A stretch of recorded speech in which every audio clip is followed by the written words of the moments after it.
Bonjour à tous, j'espère que vous allez bien. Et la pensée d'aujourd'hui, c'est prier pour communiquer avec Dieu. Le but de cette pensée, c'est d'encourager chaque croyant à prier, pas pour répéter des mots, mais pour parler avec Dieu. Parce que la prière, c'est un mode de communication que nous avons avec Dieu, notre Père, le roi des rois, le créateur de l'univers. Et Matthieu 6,6 nous dit, mais quand tu pries, entre dans ta chambre, ferme la porte et prie ton Père qui est dans le lieu secret. Et ton Père qui voit dans le secret te le rendra. Première chose que j'aimerais dire, c'est que Dieu s'attend à ce qu'on prie. Et il n'a pas dit que si tu pries, il a dit, mais quand tu pries. Donc c'est très important de comprendre que Dieu s'attend à ce qu'on puisse prier. Et lorsque nous sommes chrétiens nés de nouveau, Dieu s'attend à ce que nous puissions prier. Dieu en tant que notre Père, parce qu'il y a une relation entre nous et lui. Il n'est pas un Dieu lointain qui est perdu, mais il est le Dieu proche de ceux qui l'invoquent. Et Dieu s'attend à ce que nous puissions prier. Mais ce que j'aime, c'est la fin du verset qui dit que quand Dieu entend et Dieu répond, ton Père qui est dans les lieux secrets, parce que finalement la prière c'est une conversation personnelle entre le Père et son enfant que vous êtes. Et alors il est important pour nous de comprendre que essentiellement la prière poursuit 4 buts. Le premier but de la prière, ce n'est pas la répétition des formules préétablies, mais c'est un cœur sincère qui se penche devant Dieu, qui veut parler à son Père céleste. Et voilà pourquoi Jésus dit dans Matthieu 6,7, ne multipliez pas des vaines paroles. En fait, ne dites pas des choses dans lesquelles vous ne croyez pas finalement.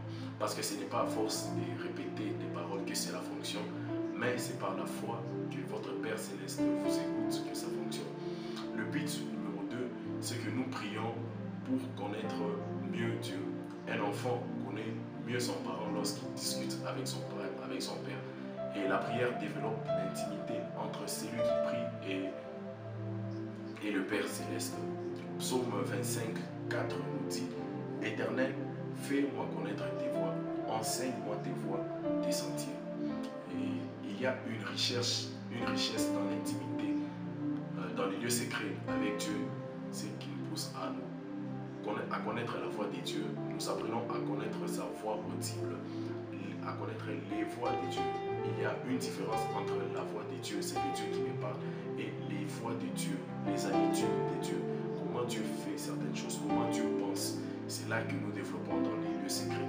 Numéro 3, lorsque nous prions, eh bien, nous apprenons à dépendre de Dieu finalement. La prière, c'est le plus haut niveau de foi. Ce que nous faisons connaître à Dieu nos besoins, car Dieu aime exaucer la prière.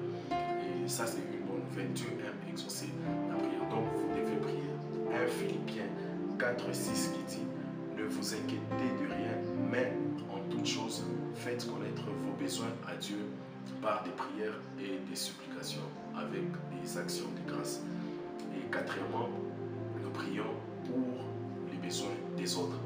La prière n'est pas seulement un acte égoïste, mais nous prions pour faire connaître à Dieu les besoins des autres. Et Galates 6 nous dit, portez les fardeaux des uns des autres et vous accomplirez la loi de Christ. La prière n'est pas seulement un acte personnel, ce n'est pas seulement un acte égoïste, mais nous prions aussi parce qu'en Christ nous aimons les frères et sœurs et nous portons leur fardeau. Je vous remercie.